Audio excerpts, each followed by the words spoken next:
ایک بات بڑی ضروری ہے، وہ میں نے آپ سے ضرور کرنی ہے۔ ایک آیت ہے قرآن پاک کی سورت بقرہ پہلا سپارہ آیت نمبر 120۔ اللہ تعالیٰ نے ایک حد بیان کر دی، فرمایا وَلَن تَرْضَىٰ عَنْكَ الْيَهُودُ وَلَا النَّصَارَىٰ حَتَّىٰ تَتَّبِعَ مِلَّتَهُمْ۔ فرمایا یہ یہودی اور عیسائی تم سے ہرگز راضی نہیں ہوں گے۔ یہ قرآن ہے اور سادہ ترجمہ تفسیر کی بھی ضرورت نہیں۔ یہ معاہدے کر لیں، محبت کے وعدے کر لیں، یہ تم سے راضی نہیں ہوں گے۔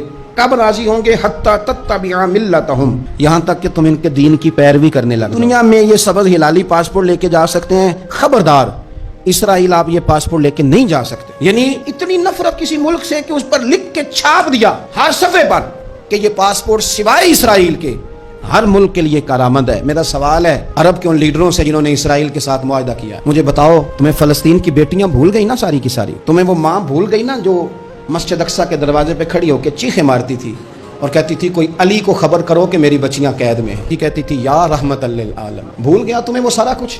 تم نے ایک منٹ لگایا اور تم معاہدہ کس سے کروا رہے ہو؟ امریکہ کے صدر سے؟ اتنا ظلم کیا تم نے، اتنا قاتل کے ساتھ معاہدہ؟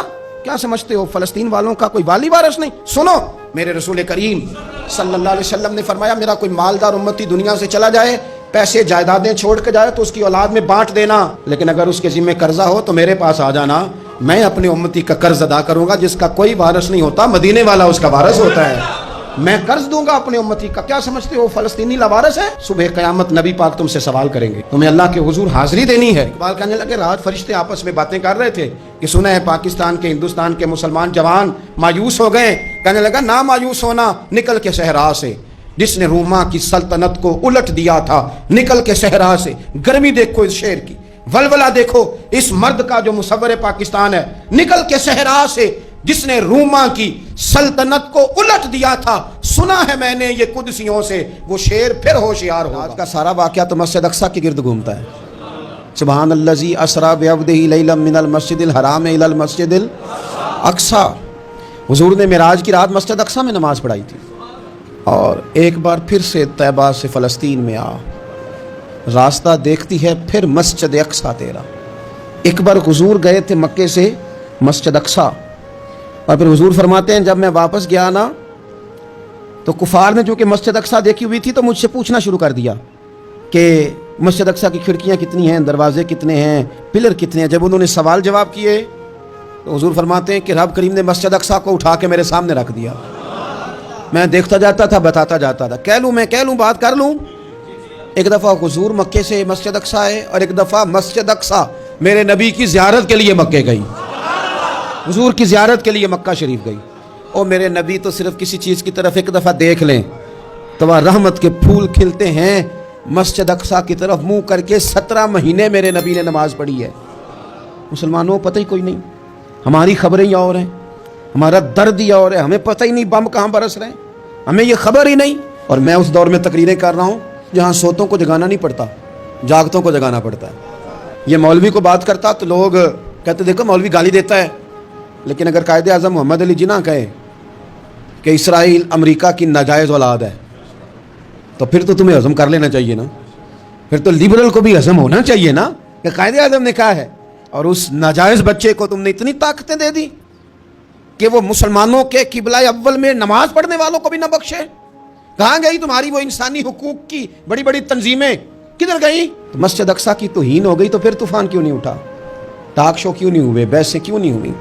میں اس موم بتی مافیا کا کیا کروں؟ اور وہ مسجد اقصیٰ جس کے بارے میں میرے نبی پاک صلی اللہ علیہ وسلم سے ایک صحابیہ نے پوچھا تھا یا رسول اللہ مسجد اقصیٰ میں نماز پڑھنا کتنا کو بہتر ہے باقی نمازوں کے مقابلے میں؟ تو حضور نے فرمایا 1000 گنا بہتر ہے۔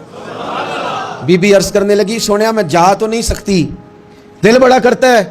حضور نے فرمایا جا نہیں سکتی تو وہاں تیل ہی بھجوا دے، جس میں حاضری لگوانے کی حضور بات کریں جس مسجد میں۔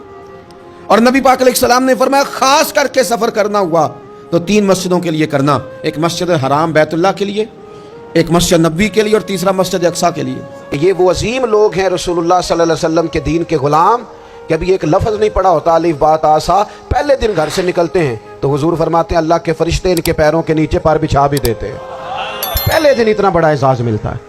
تو حضور کی محبت کا تقاضا ہے دین کا کوئی کام کیا جائے۔ ایک خاتون مسجد نبوی شریف میں جھاڑو دیتی تھی پر کوئی کام تو کرتی تھی نا، اور کس مسجد میں؟ جہاں 70,000 فرشتے صبح آتے ہیں 70 شام آتے ہیں۔ اس مسجد میں وہ خاتون جھاڑو دیتی تھی، بخاری ہے۔ جب ان کا انتقال ہو گیا، صحابہ نے سوچا کہ حضور کو تکلیف ہوگی، بغیر بتائے جنازہ پڑھ دیا۔ حضور صبح تشریف لائے، تازی قبر دیکھی، اور محبوب وہ ہیں جو فرش پہ کھڑے ہو کے عرش کی خبریں دیتے ہیں۔ نبی پاک علیہ الصلوۃ والسلام نے فرمایا کہ مجھے اطلاع کیوں نہیں دی اس کے انتقال کی؟ یہ کرم دیکھ، حضور صبح آئے، قبر کو دیکھ کر فرمایا مجھے کیوں نہیں بتایا؟ یا رسول اللہ آپ کو تکلیف دینا مناسب نہ جانا؟ تو قبر پہ کھڑے ہو کے حضور نے فرمایا صف بناؤ، میں دوبارہ جنازہ پڑھاؤں گا، صف بناؤ، میں دوبارہ جنازہ پڑھاؤں گا۔ کوئی ڈیوٹی تو۔ تیسرا تقاضا حضور کی محبت کا، سمجھو میں بس بڑی جلدی بات سمیٹنے لگا ہوں۔ حضور کی امت سے پیار کرو، یہ نبی پاک کی محبت کا تقاضا ہے۔ حضور اس بندے سے بڑے راضی ہوتے ہیں جو حضور کی امت سے پیار کرتا ہے۔ آپ کو پتہ ہے حضرت جبریل امین علیہ السلام نے معراج کی رات حضور علیہ الصلوۃ والسلام سے عرض کی تھی کہ اللہ کی بارگاہ میں عرض کیجئے گا میری بھی ڈیوٹی لگ جائے آپ کی امت کے ساتھ محبت کرنے پر۔ تو یہ کیوں کہا تھا انہوں نے؟ علماء نے لکھا اس لیے کہا تھا کہ حضرت جبریل بھی جانتے ہیں کہ حضور کی امت سے محبت کی بات کی جائے نا تو نبی پاک راضی ہوتے ہیں۔